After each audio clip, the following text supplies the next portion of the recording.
Group D की हर shift में हमारे ड्राफ्ट से सवाल पूछा जा रहा है। ड्राफ्ट का मैंने आपको एक वीडियो भी दिया था, वीडियो को पूरा देखने तो सारे क्वेश्चन ड्राफ्ट के उसी वीडियो से फंस जाएंगे। सवाल देखो, इस बार 15 दिसंबर में भी आगे सवाल पूछा गया कि दूरी समय ड्राफ्ट अगर टर्म है तो इसका क्या अर्थ है। इसके लिए आपको सबसे पहले एक बात पता होना चाहिए कि जब भी कभी हम दूरी और समय का ड्राफ्ट खींचते हैं, यानी दूरी तो वाई एक्सिस में लेते हैं और समय तो एक्स एक्सिस में लेते हैं, तो याद रखना ये जो ड्राफ्ट खींचा जाता है, इस ड्राफ्ट की जो भी स्लोप होती है वो स्लोप क्या बताती है, तो मेरे भाई ये स्लोप हमें बताती है वेलोसिटी यानी v। अगर ये स्लोप इन्होंने साफ साफ बोला है कि जो रेखा खींची गई वो कर्व है।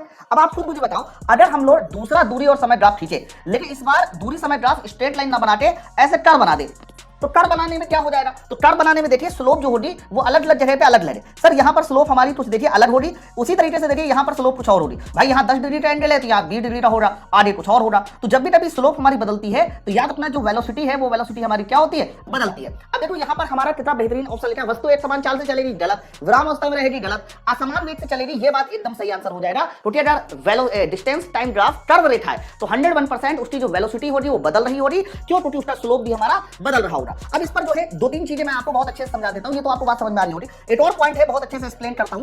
जैसे कि मान लीजिए हमने यहां पर एक दूरी समय ग्राफ खींचा। दूरी समय ग्राफ मैंने 3 ग्राफ खींचे हैं। एक ग्राफ मैंने एक स्ट्रेट लाइन खींचा, एक ऐसे खींचा है और दूसरा मैंने ऐसे खींचा है। अगर मैं तीनों ग्राफ की कंपैरिजन करूं, क्योंकि इस कंपैरिजन से भी आपके एग्जाम में सवाल आएगा, तो बीच वाला जो ग्राफ है वो स्ट्रेट लाइन है, तो बीच वाले ग्राफ में वेलोसिटी हमारी कैसे हो जाएगी, कांस्टेंट। जबकि नीचे वाला ग्राफ देखो ऐसे चढ़ता हुआ है, यानी इसकी स्लोप बढ़ रही है, तो स्लोप बढ़ रही है तो नीचे वाले ग्राफ में वेलोसिटी बढ़ेगी। जबकि ऊपर वाले ग्राफ में देखो घटता हुआ ग्राफ है, पहले स्लोप ज्यादा थी फिर स्लोप घट रही है, तो दूसरे वाले ग्राफ में यहाँ पर वेलोसिटी हमारी क्या होगी, घटेगी। आपको स्लोप देखना है कब घटना है कब बढ़ना है, तो स्ट्रेट लाइन खींच लिया करिए स्पर्शरेखा। जैसे कि आप यहाँ पर स्पर्शरेखा खींचो तो पहले एंगल 60 है फिर एंगल 30 है, ऐसे आ रहा है, इसका मतलब स्लोप घट रही है तो वेलोसिटी हमारी घटेगी। ये तो सबको आता है, लेकिन अगर यहीं पर एक्सेलरेशन पूछ लेता कि एक्सेलरेशन बता दो किसमें प्लस है किसमें माइनस है, तो बीच वाले में वेलोसिटी कांस्टेंट है तो बीच वाले ग्राफ का एक्सेलरेशन हो जाएगा 0। इसमें वेलोसिटी बढ़ रही है तो यहाँ पर एक्सेलरेशन हो जाएगा पॉजिटिव, और यहाँ पर वेलोसिटी घट रही है तो ये ग्राफ का एक्सेलरेशन हो जाएगा नेगेटिव।